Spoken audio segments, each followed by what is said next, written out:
and welcome to Finextra TV. I'm Angelica Malin, coming to you from Sibos 2023 in Toronto. Today we're talking about the digitalisation of remittances, and I'm joined by Rasika Raina from Mastercard. Rasika, thank you so much for joining me today. Thank you for having me, Angelica. So in terms of remittances, what are some of the benefits of cash versus digital as you see it? The biggest advantage of cash, according to me, is its convenience, right? It's acceptable at every point of location. You can use it to buy goods and services. It is ubiquitous. But the problem with cash also is its inconvenience, which is the cost, the cost factor that comes into the picture.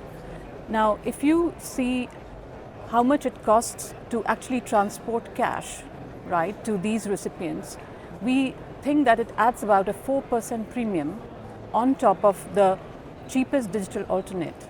In many parts of the world, that 4% can actually buy you tuition fees for your children for about a few months. So frankly, it's a very sad fact that probably the poorest of the people in the world are paying the heaviest price for receiving these remittances.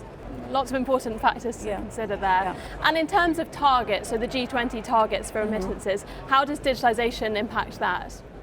G20 has a very bold ambition. We have to bring down the cost of remittances to under 3%, very, very bold ambition. But the good thing about that is that we at least have a target. So as an industry, we can figure out how to actually go about achieving that 3%. Where do we cut costs, for example, right? But we're mostly focused on the receiving side of like remittances. How do we digitize the receiving of remittances, which are happening in cash today? I think there's another factor which is rather understated, which is on the sending side. So it is a true fact that even on the sending side, it is mostly a cash-based system, which is very ironic because most of the sending countries for remittances are heavily banked. They have all digital channels open to them. So this is both sending and receiving side. If we actually digitize them, that is the only way for us to get to the 3% target. Just doing one without the other is not going to help really. And why is it so cash heavy on the sending side, right? It's the fact that people who are sending these remittances are blue collar workers who are banking with the smaller institutions like credit unions, community banks, and these credit unions and community banks have been actually excluded from the cross-border payments ecosystem, and they're not able to provide remittance services to their account holders. So we have actually come up with a solution called Express, which enables these small banks to come up with a turnkey, it's a kind of turnkey out-of-the-box solution, so they can implement it with ease, and they'll be able to provide services to their account holders and probably drive costs down in the bargain. Thank you for sharing those insights. Where are we, would you say, in the path to digitalisation? Only about 19% of remittances today are truly digital. That's a very small number. So it's both, as I said, sending and the receiving side are digital. By some accounts, they say that we could double that number by 2030. Is it possible? We do not know. But the path to digitization is not just a private sector initiative. I think the governments have a huge, huge role to play in actually digitization and finally, financial inclusion. Private sector can do some, work in this area, but most of the push has to come from the governments who have to actually make banking facilities ubiquitous, especially in the remoter parts of the world. There's a very interesting example actually of India, right? India took about 6 years to change their bank ratio from sub 40% to 80%, by some accounts it's more than 90%. 6 years. According to World Bank estimate, which came out in 2023, if it was not for government intervention in India, this changeover from unbanked to banked would have taken 50 years.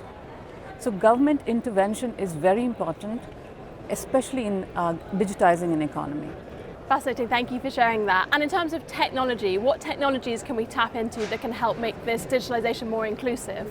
I think whatever technology solution comes through, it has to come from a premise of inclusivity. It's inclusion is very important. Ubiquity is very important.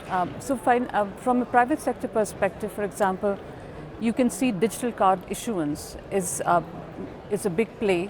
Prepaid cards and reloadable cards. They're playing a big part in actually that digitization. So what it does, it gives you the consumer a flavor of what it means to use a digital instrument.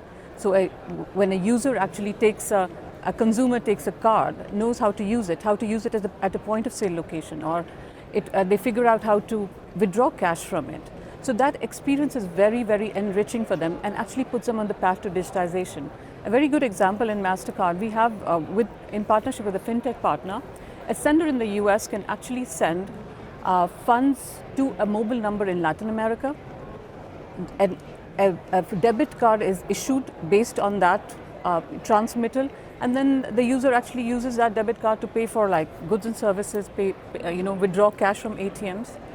The other big revolution, I think, which is happening is in the mobile telephony. So the penetration of mobile wallets, especially in some parts of the world like Africa, has become like the main channel, I think, of receiving remittances. It's fast, it's speedy, it's cost effective. What more would you want? And it provides, I think, a very good support system for financial inclusion or path to financial inclusion, while the government gets their act together and makes banking facilities available for all. So I think we are, as Mastercard, we are working with various governments around the world to make sure that the path to digitization, especially on remittances, is very clear and it's achievable. Well, it's a lovely positive note to end on. Rasika, thank you so much for talking with me today. Thank you for having me.